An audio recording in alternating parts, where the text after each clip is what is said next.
go, bring it up. Let's go, let's go, let's go. Let's go. It's about to be a lit day today. Hey, let's get back to our swagger, come on. All of them get the dough down. That is the juggernaut.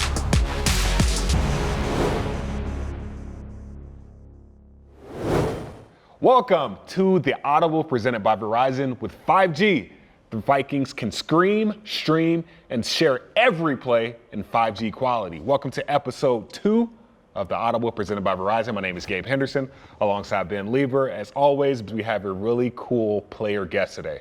His name is Michael Pierce, and I know you guys heard a lot of him or saw a lot of him last Sunday against the Cincinnati Bengals. And we're going to talk off the field, on the field, but more importantly, we're going to break down some film with him. So yeah, you know, we're going to do some trivia with him, and I'm excited. He had 2 sacks, as everybody knows. He had 2 sacks. We're going to go through each one of those sacks, and we're going to hear from the man himself, the belly rubber himself, on what he was seeing and what happened and how he reacted to get those 2 sacks. And we'll have some trivia to start things off. I know last week we started off with the Ben Leber story. I don't want to call it Ben's story time. Yeah. But last week we talked about week 1 at Cincinnati, your rookie year in 2002. That was your first ever game in the NFL. Yeah. Let's fast forward 2 weeks from 2002, from week 1 to week 3. Your second road game, your rookie season, was at the Arizona Cardinals. This year, the second road game for the 2021 Minnesota Vikings is at the Cardinals. So first off, I got to ask you, you got any stories about your second ever road game? Because I'm sure that the nerves started to calm down, especially the week before. I think you had, 6 tackles, 3 sacks, and a forced fumble. So walk me through your thought process, the second road game of the season, week 3 against the Cardinals. I was feeling a little bit of pressure. I told you the story how I surprisingly got my first sack against Gus Frerotte against the Bengals. Yep. And then we come home and play the brand new Houston Texans. That was their expansion year. And I had 3 sacks and had a great game. And here I think I was leading the NFL after 2 weeks with 4 sacks. And we go into that third game kind of feeling myself a little bit. Yeah. And felt the pressure a little bit of oh man, now I gotta actually really perform out here instead of just going out there and just having fun with it. So didn't have a great game, but it was hot. I do remember how hot it was, and that was at old Sun Devil Stadium, which sort of iconic, but kind of a dump too at the same time. You did have a forced fumble. That was on the menu, right? I don't remember. You don't remember? Well, I think that's what Pro Football Reference said. It says you had a forced fumble. Well, then they're right. They're right. They seem to know what they're talking about. Yeah. And I feel like that translated well to this upcoming Sunday. Of course, last week, Vikings fans, if you missed it, the Minnesota Vikings, it took them 5 quarters to do so, but they were on the wrong end of the stick, losing to the Cincinnati Bengals 27-24. This week, it's a bounce back week, man.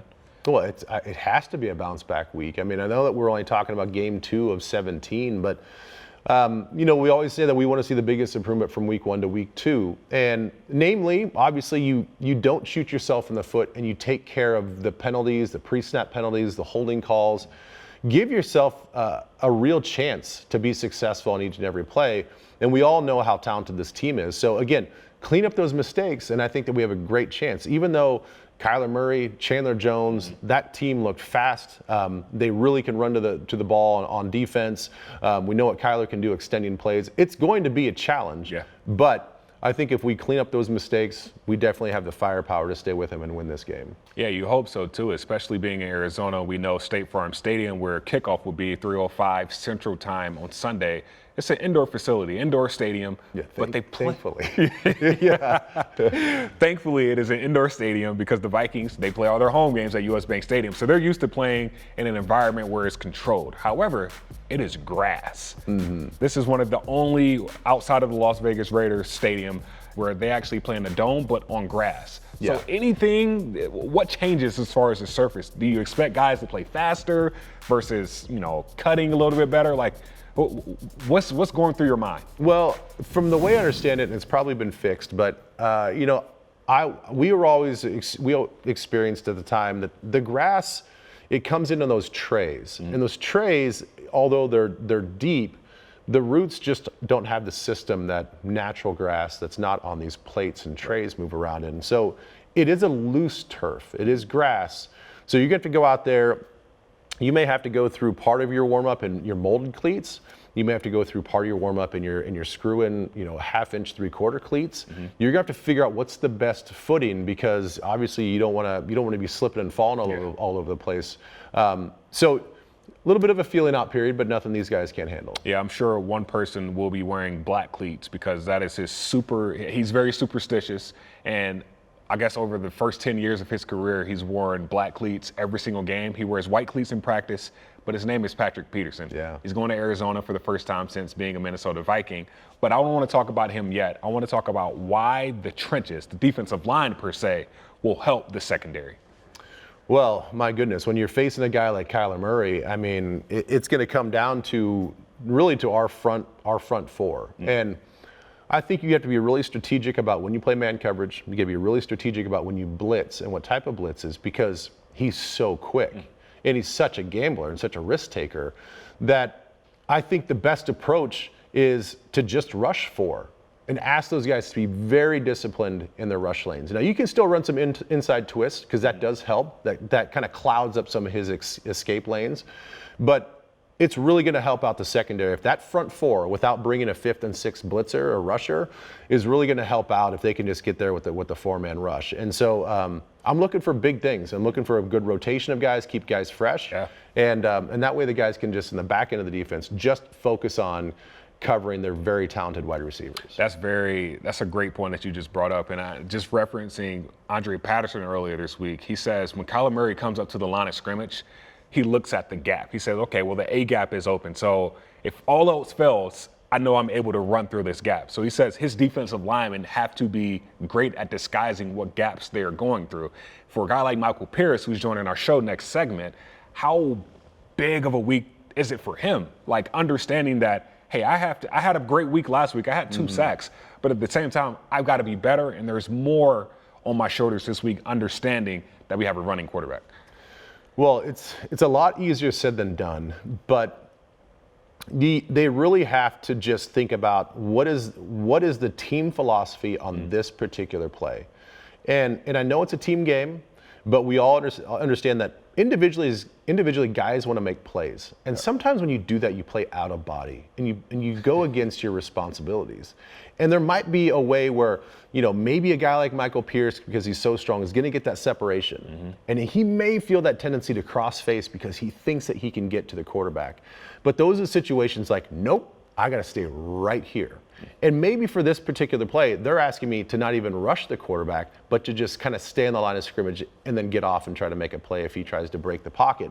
So it comes down to just like being so disciplined, each and every guy, about where they're supposed to be, because you have to trust your 3 other guys or your 4th or 5th other blitzer that they're going to do their job, and then hopefully you get a free sack by him falling right in your lap. What's the one thing that all these guys on defense say? Do your 1/11th. Do your job. Do your DYDJ. I mean, it's the Patriots talking about it all the time. It's nothing new, but I think the reason why it gets talked about so much is because it's hard to put into practice for all 11 guys. Is to do your job. Yeah. I don't care. I don't care what they're doing over there. I don't care if the ball goes all the way over there. If your responsibility is to stay home in your spot, then stay home, because that guy, if he gets flushed out, is going to come running right back to try to find some daylight. They have coordinators in the box looking at the backside. Okay, well, this guy, he shot down on the reverse, so we're going to come back with this play. But like you said, do your 1/11th, Ben, and Michael Pierce is joining us as soon as we get back from break. Stay tuned for our guest of the week, the big man in the middle, the juggernaut, Michael Pierce. He's coming up next on the Audible presented by Verizon.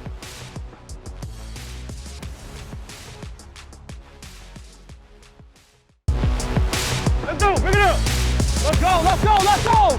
Let's go. It's about to be a lit day today. Hey, let's get back to our swagger. Come on.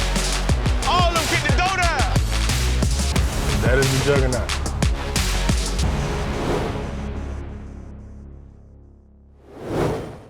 All right, welcome back to the Audible presented by Verizon. My name is Gabe Henderson, and as you see, or if you're listening on KFan, you're probably going to hear this guy, and you heard him a lot this past Sunday, talking about the juggernaut, Michael Pierce. He's in studio with me. How you doing, man? I'm good, man. It's a blessing to be here.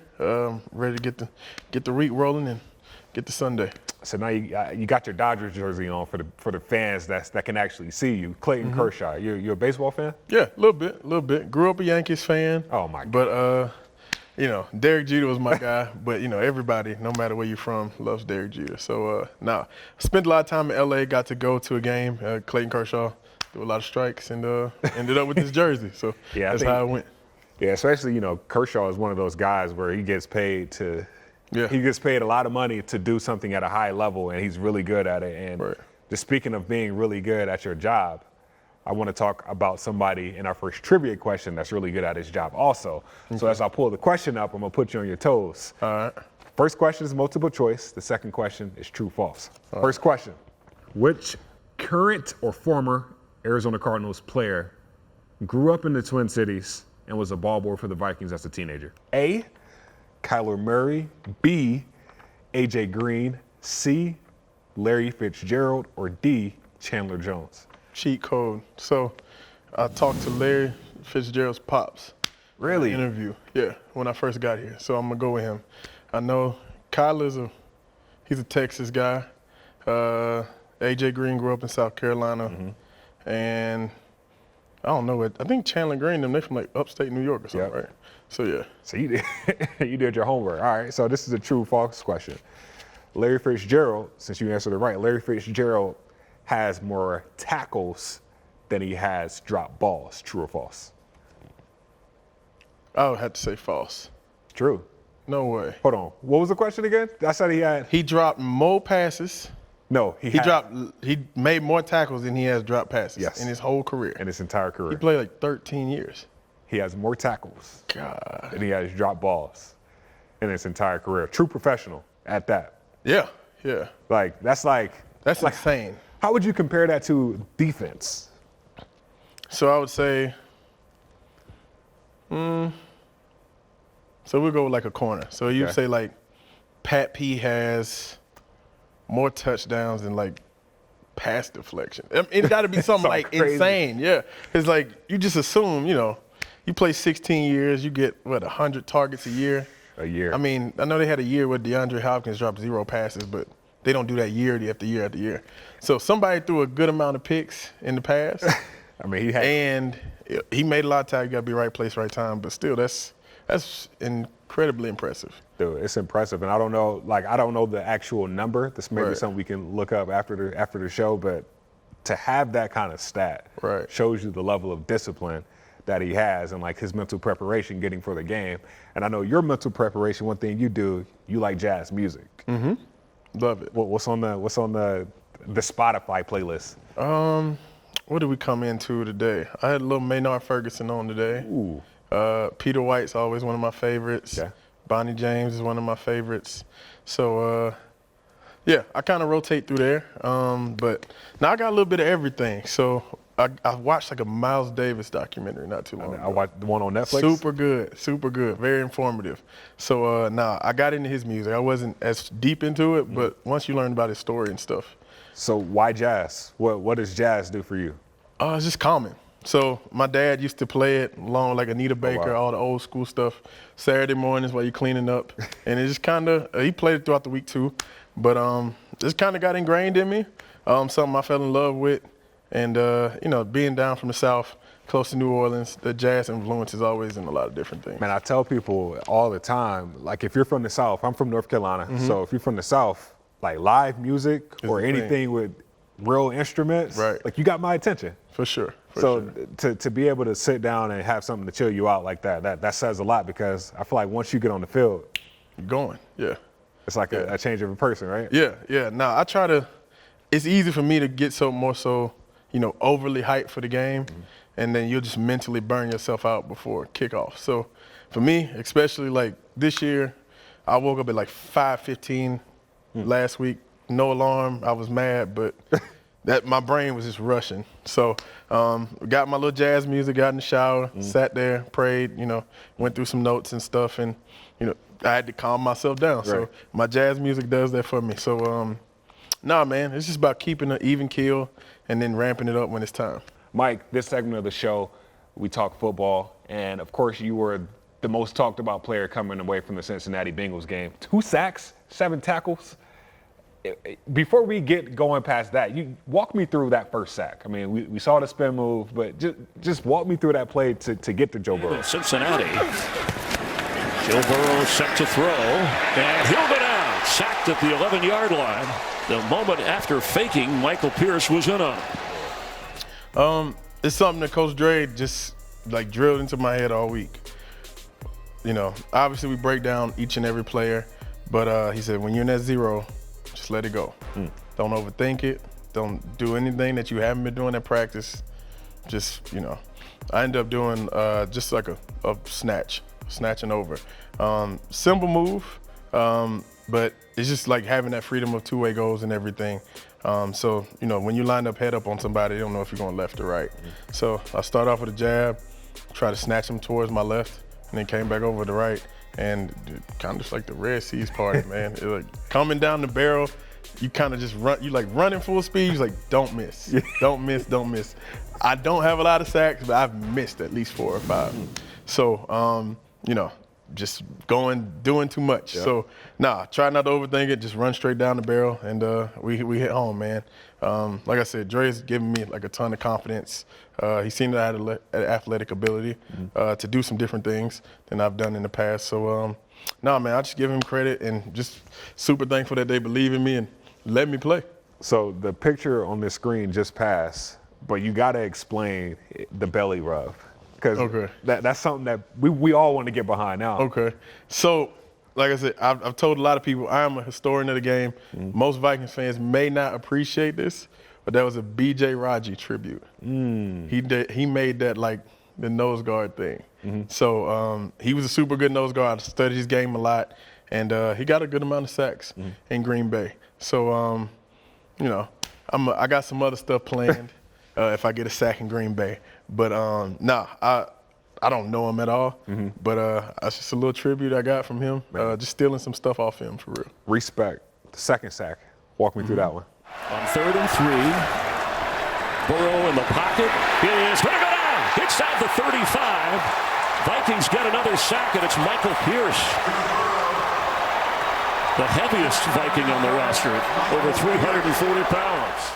It was overtime, man, and we just needed to make a play. And I had jumped off sides before halftime, second quarter, and I told Coach, I owe you one. So did not intend for that to be a sack. I just know I owed the team a play. So, you know. That was big time. Yeah, man, it's just work coming together. Dre instilling, you know, different techniques in me and just trusting it. So we ran a blitz. I was actually kind of misaligned a little bit. So I just kind of tried to put my body back in the gap. He overlunged, and thank God I got a little quickness in me. I hit a little ole, and like I said, only thing I was thinking about is close and don't miss.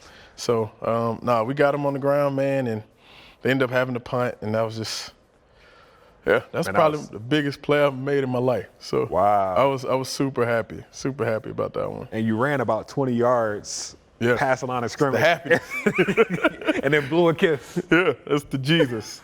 Thank you for letting me make it back out here. So, man, I was telling the boys on the sideline even when we were losing, like, I'm just happy to be out here again, man. So, man, I think that was, I read somewhere on the internet, 7 tackles and 2 sacks, definitely. Both of those, like, ties my career high for tackles. Yeah. Definitely my career high for a game in sacks. I only had 3.5 before then. So, it's a great way to come back, and now I just got to continue to build on it and keep working. We got the juggernaut Michael Pierce here. A couple more questions before we end this show. It was interesting hearing Coach Dre talk earlier this week about you and getting you to just believe in yourself as a pass rusher. Like that alone, like we all knew you were a great nose guard, a great 3 technique, however you want to put it. But actually saying like, hey, like we know you're a 3 technique, but you can actually rush the passer too. Like you're elite at that. I feel like we're going to need that eliteness this upcoming Sunday against the Cardinals, right? Yeah, man. If anybody's seen Kyler Murray's highlight from last week, it's insane. The dude runs like a 4.3. He's shorter than me. I'm 6 foot. He might be 5'10", 5'11". Has the quickness and everything. So I know a lot of people like say, who would win a foot race between like Lamar Jackson or Kyler Murray? I played against Kyler before, and I played with Lamar. I don't know who will win, but it's close. That's saying a lot. It's close, man, especially just in that short area quickness. I mean, both of those guys do things differently, but the way he can, scramble and place that ball, I think the back of the end zone touchdown to DeAndre Hopkins was amazing, man. He made like 4 people miss. So I jokingly say, but I'm serious about it. I'm spending some extra time on my Peloton this week for sure, just making sure my wind is right. So it's like chasing a rabbit at some point. Like, not only can, he's not looking always to run, but he finds those guys who shake loose down the field. So for Pat P to be successful, for Harrison Smith to be successful, Bashad Breeland, everybody in our back end, we got to try to corral this guy. Easier said than done, of course, but that's the task we have. So got to make it when it counts. By the time this is my last question, but by the time this podcast releases, the entire game plan will be in. You guys will already know what to expect going into the game. So without you giving us too much, how much of containing Kyler goes into the outcome of this game? That's the engine of their team. So a lot of it. Obviously, you got to make sure, DeAndre Hopkins doesn't get loose. A.J. Green, Christian Kirk. They have a great backfield with Edmonds and James Conner. But everything is predicated off this guy. That's the star of the team, and rightfully so. He gets all those guys the ball in the spots where they like him. He's accurate, short, intermediate, deep. So, and he can run. And he outruns defensive ends, safeties, linebackers. It's a lot, man. It's the reason why this guy's on the top 100, but it's the reason why we're all in the NFL, and that's the task we got. So, we got some things that we want to, we like our guys to do up front to help with that. But, just like everything else, great players make great plays at times, but it's about limiting that and, coming out on top. For sure. Well, it's the NFL. They got some guys, Vikings fans, but we got some guys too. For sure. And we got a guy, Michael Pierce, the juggernaut, who's going to be teamed up with Dalvin Tomlinson, Danielle Hunter, so on and so forth. And we're going to have a good game. We're going to have a good game plan for you guys. So stay tuned. 3:05 Central Time, State Farm Stadium in Glendale, Arizona. Vikings versus Cardinals. I got Michael Pierce having a big game this week. I'm expecting a big game. I'm not even going to say get me this or get me that. I'm just expecting a big game and come back with a win. I appreciate it, man. That's a bet, brother. Appreciate y'all having me. That's the Audible presented by Verizon. For Ben Leber, I'm Gabe Henderson, and that's Michael Pierce.